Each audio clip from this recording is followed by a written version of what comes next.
Theatres में film आ नहीं रही है तो आईपीएल में रोज आरसीबी और सीएसके का मैच होता नहीं है। ऐसे में सिर्फ एक सहारा बचता है, 3 लेटर्स का छोटा सा शब्द ओटीटी। एक नई वेब सीरीज रिलीज हुई है जिसमें दिमाग घुमाने वाला सस्पेंस मिलेगा और खुद पे शक करने लगो ऐसी खतरनाक मर्डर मिस्ट्री भी है। अरे नाम में ही मर्डर है, मर्डर इन माहिम। ये डायरेक्ट रिलीज हुआ है जियो सिनेमा पे, जिसको देखने के लिए ऑलमोस्ट फ्री के बराबर पैसे खर्च करने पड़ेंगे। सस्ता है तो घटिया है, ये गलतफहमी दिमाग में मत लेकर आना, क्योंकि कास्ट में एक तरफ टैलेंट की फैक्ट्री विजय राज तो दूसरी तरफ राज के प्रोफेसर आशुतोष राणा है। तो भैया कहानी एक रेलवे प्लेटफॉर्म की है जिसका सबसे कोने वाला बाथरूम कई सालों से इस्तेमाल हो रहा है एक रेड लाइट एरिया की तरह। पैसा फेंको और सामने वाले का जिस्म आपका हुआ, बट एक चीज थोड़ी अलग है, लड़का लड़की नहीं, यहाँ पे सेम जेंडर वाले लोग ज्यादा पाए जाते हैं। लेकिन फिर ये बदनाम स्टेशन अचानक से मशहूर हो जाता है क्योंकि उसी कोने वाले बाथरूम में एक कटी पिटी लाश मिलती है, डेड बॉडी। दीवार पे खून ऐसा है जैसे कोई डरावनी पेंटिंग, और सबसे हैरान करने वाली बात एक मेडिकल कनेक्शन, क्योंकि शरीर से किडनी गायब है। बट पता है पुलिस को टेंशन क्यों नहीं लेना पड़ेगा, क्योंकि मरने वाले के हाथों पे खुद अगले शिकार का नाम बड़ा बड़ा लिखा होता है, बचा लो।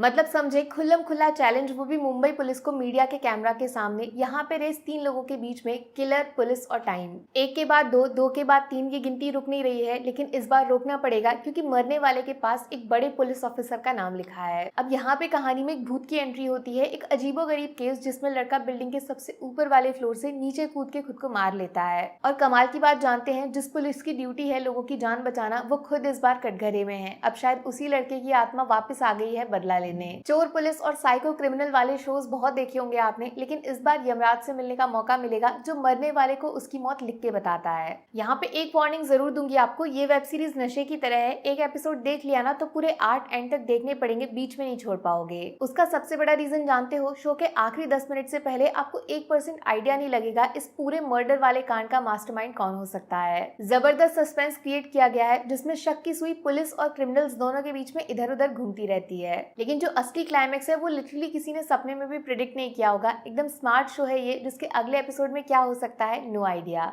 एक तो विजय राज और आशुतोष राणा, ये दोनों ही एक्टर्स ऐसे हैं जिनकी एक्टिंग देखकर नेचुरली आपको फील होने लगता है कि ये बंदा चेहरे के पीछे कुछ तो छुपा रहा है। हर एक सीन में जब कैमरा इन दोनों के ऊपर आता है तो कुछ टाइम पास होगा ऐसा लगता ही नहीं है, कुछ ना कुछ सीरियस ट्विस्ट लेकर आते हैं ये बार बार। लेकिन शो का असली मजा तब आएगा जब ये दोनों आमने सामने आके खड़े हो जाते हैं। हाथ पैर वाले एक्शन से ज्यादा मजा आता है दिमाग की लड़ाई देखने में। देखो 200 करोड़ बजट लगा के शो बनाने की जरूरत नहीं पड़ती है ऑडियंस को इम्प्रेस करने के लिए। अगर आप 200 पेज वाली क्राइम नॉवल को पढ़ने जैसा एक्सपीरियंस दे सकते हो सिर्फ दमदार राइटिंग से।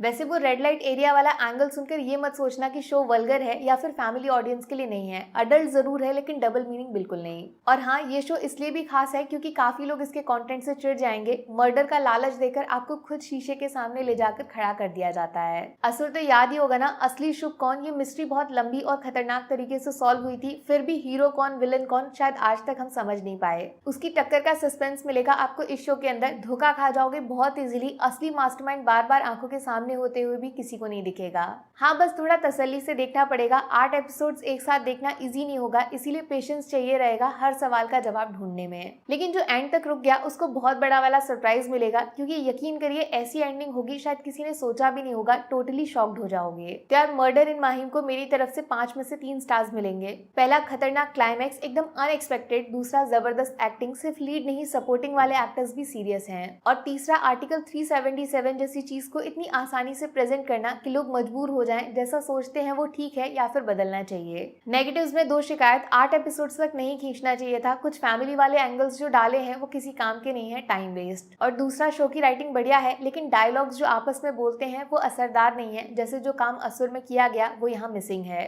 घर बैठे बैठे कुछ बढ़िया देखना है जिसमें एक्टिंग और कहानी दोनों टॉप लेवल के मिल जाएं, तो मर्डर इन माहिम आपके लिए बना है ग्रीन लाइट। बाकी वीडियो में कुछ पसंद आया हो या फिर कुछ शिकायत करनी हो तो मैं आपको इंस्टाग्राम पे भी मिल जाऊंगी, वरना थोड़ा सा इंतजार करिए। मिलूंगी आपसे अगले वीडियो में। Take care, bye bye.